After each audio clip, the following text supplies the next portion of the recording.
Before we get into today's presentation, I want to let you know that this video originally aired as a Patreon exclusive video, and I would like to make it public here on YouTube, simply because it really does demonstrate the complexities of the world of Lapidary and some of the learning process that we go through, I go through, you go through, that never really gets shown here on YouTube. So with that said, if you like this type of educational content, if you like seeing works in progress, please support this project by heading on over to Patreon and becoming a member over there. And with that said, let's get on with the show. Welcome back to the channel, everybody. This should be an interesting one. I'm going to be doing something for the very first time here. I'm going to be attempting to stabilize rocks. Just that simple. So the basics of this, and when I say the basics, I mean, this is stuff that I've learned. Like, I've read everything that I could read. I've watched all the videos. Speaking of videos, Dole Designs, she has a very good video, which I will be linking down in the description box of this video. You should go check out her video on it as well. But the basics of it is we have a two-part epoxy that hardens with heat. We're going to be putting our rocks in this little tub here. We're going to be putting it in the vacuum chamber, pulling all the air out. And then once we stop pulling the air out, we can let air back in. And when the atmospheric air goes back in, it pushes all of that epoxy resin into all the little cracks and nooks and crannies of a rock that otherwise you wouldn't be able to polish up because it might blow up on the wheel or whatever. And then we would take it over to the toaster oven. We're going to cook it for about 2 hours, around 200 to 220 degrees.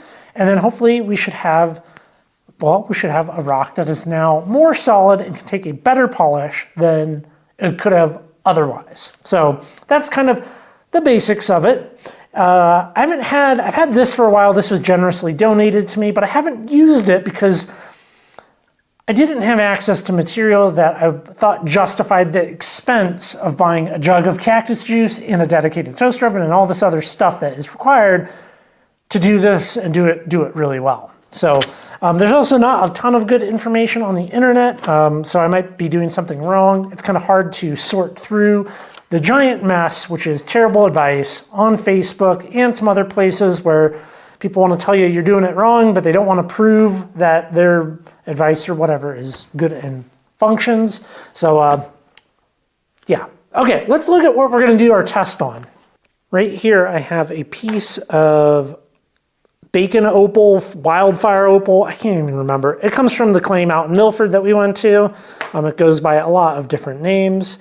You can see what this looks like here. Obviously this is one rock, okay, then I cut in half. So I have two halves. I have like a little slab, and then a big piece. So I can have the pieces that we're going to throw in to stabilize and the control, which is going to be, you know, another half and stuff. And then we can take it over to the wheels and see how it polishes up. What's kind of the difference really between this material stabilized and unstabilized.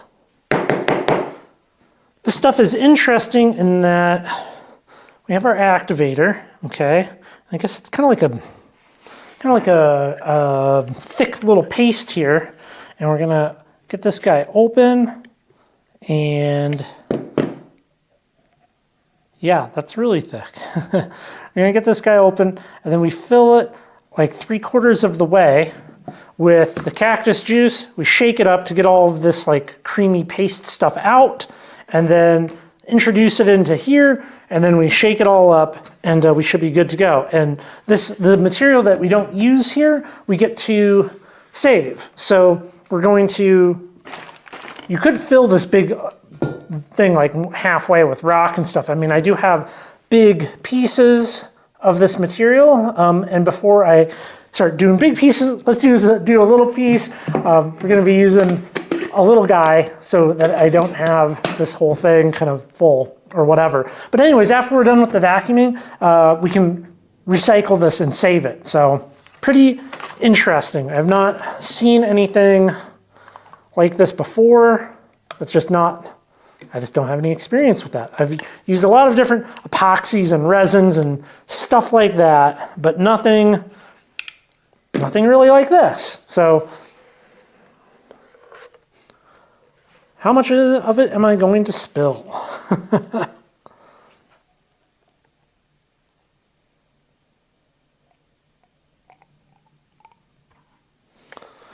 It's about 3/4 there.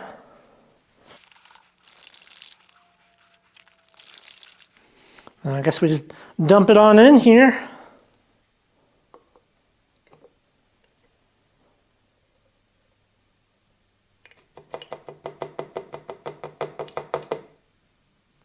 That's pretty good. I think we got nearly all of it. The one piece of advice that seemed pretty consistent amongst everything that I read on the internet was clean. Keep everything clean. Separate containers, like wipe everything out. Don't use things like don't reuse old paint containers, stuff like that. Okay, so now we should be good to put our rocks in here and start the vacuuming process.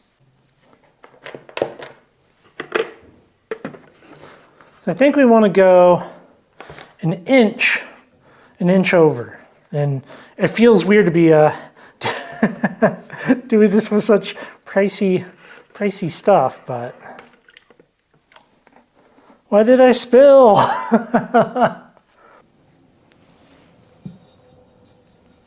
The operation of these is pretty simple. We have 2 valves up here on the top. Okay. One is for letting the air back in. The other one is for the vacuum pump. So when we start pulling our vacuum here, this one is shut, this one is open, and we can just start pulling our vacuum. The vacuum pump that I have here, this guy, is not a super high quality, like, continuous operation vacuum pump. It's more light duty than that. So pretty much going to run it for about 20 minutes, make sure it doesn't overheat. I can turn it off, let it cool down. Might aim a fan at it. There's a lot that we can do to kind of make that happen and keep this thing running cool. It is oil filled, oil level's good. So yeah, let's start pulling a vacuum here. I got the vacuum pump sitting on the floor, chamber up here on the end of the work island, and I think we can have at it. See how this goes.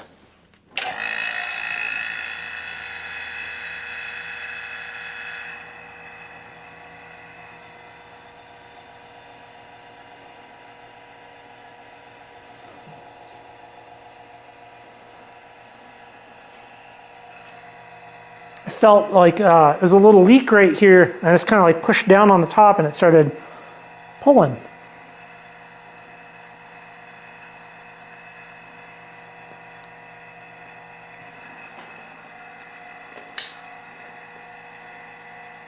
Kind of hard to see through the top. There are some little bubbles coming out. Not a whole ton of bubbles, but there's definitely some bubbles coming out. It's not the crazy, like, fizzing action that I've seen from some people, and we're getting there as far as the full pressure. So we just pull this until there's no more bubbles. We're gonna let this run for at least 20 minutes, and we'll check in on our little pump here. Current temperature in the shop is about 58 degrees. The pump's been running for about a minute, and we're 77. I got a timer going for 20 minutes. We'll see.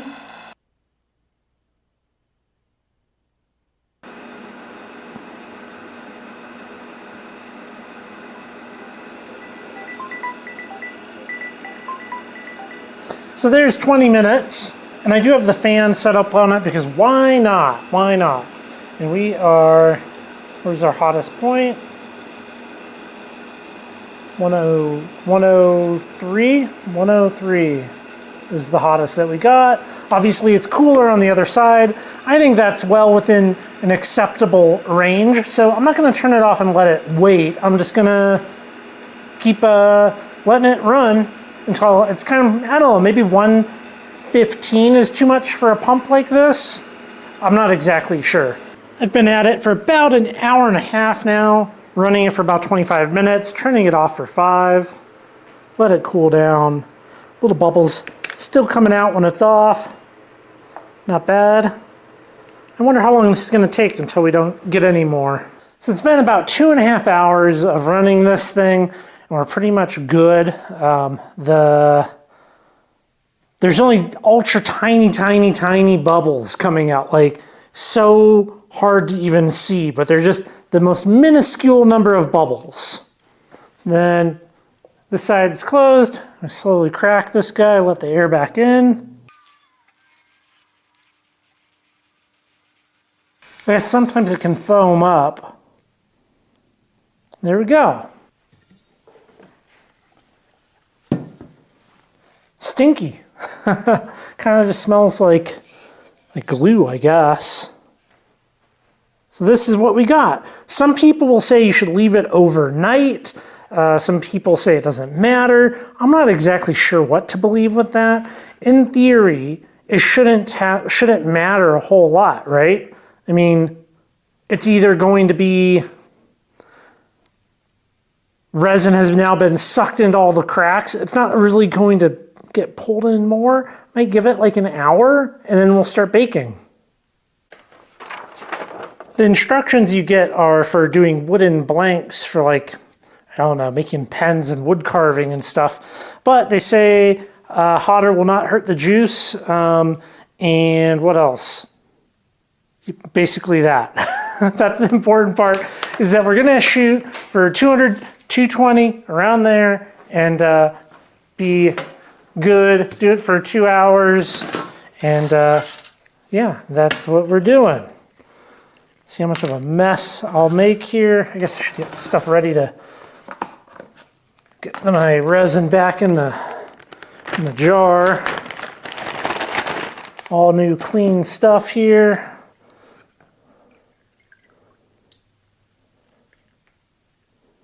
I got the toaster oven going outside.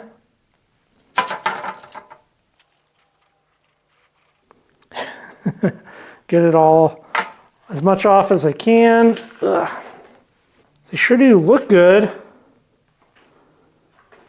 I know they're just kind of wet, but time to cook them. Pretty much everybody says the same thing, which is that this stuff smells completely terrible. So you're going to want to cook this stuff outside. Well, it's been about a little over 2 hours, 2 hours and 20 minutes. And I think we're pretty good here. Let this guy cool off and we'll take it in. Now that this is all nice and cool, you can see this one on the left is the unstabilized, okay? And this is the stabilized. There's really like no difference whatsoever. You can kind of see on the back side, this one is a little, well, there you can see some of the cactus juice on the outside, whereas this one obviously has nothing. Let's look at these under the microscope, because we have our stabilized slab and the unstabilized slab. This is the unstabilized slab. And it just looks like any other rock would look like under the microscope. And then if we switch over to the stabilized, there's really like no difference. I mean, you can see like on the right-hand side there, that like glossy bit of epoxy. But for the most part, I think everything that's kind of in this is really in the, what's in the cracks. And if we flip it over, yeah, I want to see if I can break these, how difficult it feels. They are just after all these little slabs. That broke really easily, like right there on the line. Okay, so yeah, snapped them into a couple of pieces. Let's try this. Now, it's entirely possible that this will also just totally snap. Okay, yeah, I was able to put enough pressure into it to break it, but it actually broke in slightly different pieces. Let me try this other one.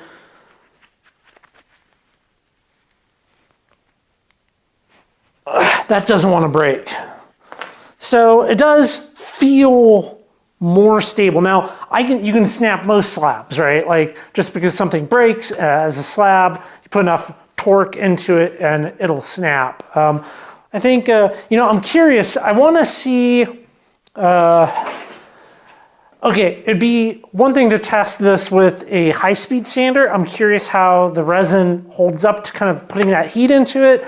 I know that's not maybe a real practical scenario for most people. I'm going to take it over to the wheels and do it wet, but maybe in the future we'll do some stabilized material versus high-speed sanding, kind of go that route. But yeah, I'm curious to see how this feels over there. We got some kind of more deep, like a deep kind of cut mark on that. So it should be fun to work these out. All right, let's head over to the wheels.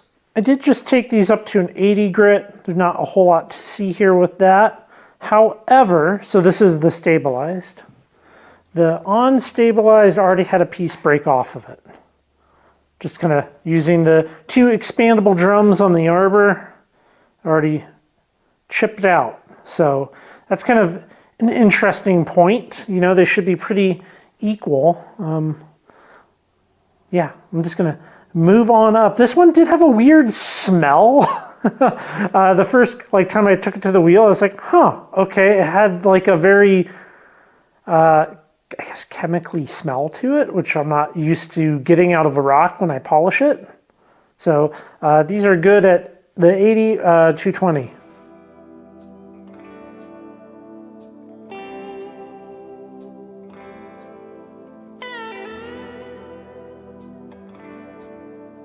So I ran up through the grits up to 1200 silicon carbide, and that's what we're looking like right there. Okay. This is, of course, the unstabilized, stabilized. I mean, they look very, very equal. Okay.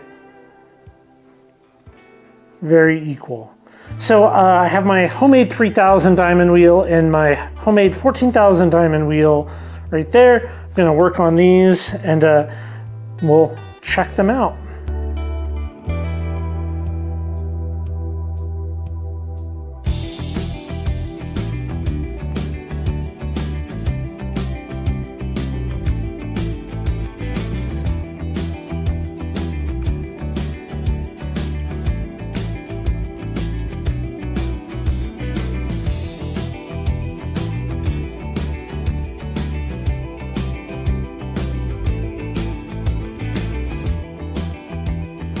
These are dry, 3000 grit. Obviously you can see the imperfections in the rock, but not in my grinding. That's just this rock.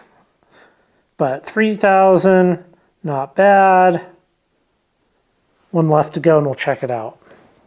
I don't know about this, so.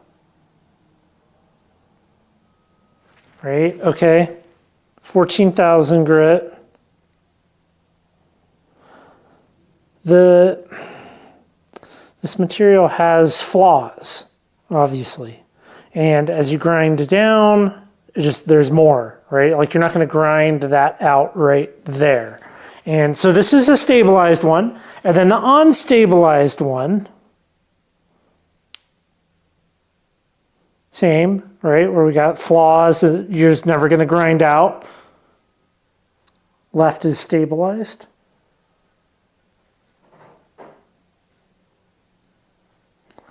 They look so similar to my eyes. I really cannot tell the difference. My very amateur understanding of stabilizing and how this would benefit me, somebody that wants to cut and polish faces on something, or maybe do intarsia work with something that I've stabilized. I think it would benefit in that, if we took it over here to the carpet wheel, polish would get forced into the unstabilized cracks, whereas the one that is stabilized, I don't think it would get forced in there, which means you don't have to spend so much time trying to get that polish out of your rock. Also, I don't think this process that I did here is suitable for everything. So I think material that just has cracks in it that you want to kind of glue together, I think this does work. The speed in which I did it is just fine. Looking into it some, doing porous material that is not cracked, but just very porous, I can see some big benefits in doing it longer, you know, especially in the world of turquoise. You know, I don't think what I did here would work as well in the world of turquoise. People do multiple soaks, multiple vacuum sessions over long periods of time, and have their kind of own ways that they go about it. I'm not even there yet. I'm only talking about material like this that has cracks that we want to make nicer. So yeah, I don't know. I felt like the stabilized, I could lean into it on the wheel some. You know, I didn't have to worry like I was worrying with this. It just gave me that extra little bit of confidence that the rock wasn't going to blow up. And now, of course, this was just like one teeny tiny little piece that came off. But, you know, I could take a piece like this now, or a bigger piece. We could take a big piece, how about something like this even. I'm curious, what would happen to this, right? Like that giant void, if stabilized, would it hold together enough to then go through the slab saw? Would that work? I don't know. Lots of questions with this, and it's something I hope to slowly chip away at over time. Yeah, that. Well, if you have any input, I would love to hear it. You can leave a comment down below. Thank you very much, everybody, and I will catch you on the next video.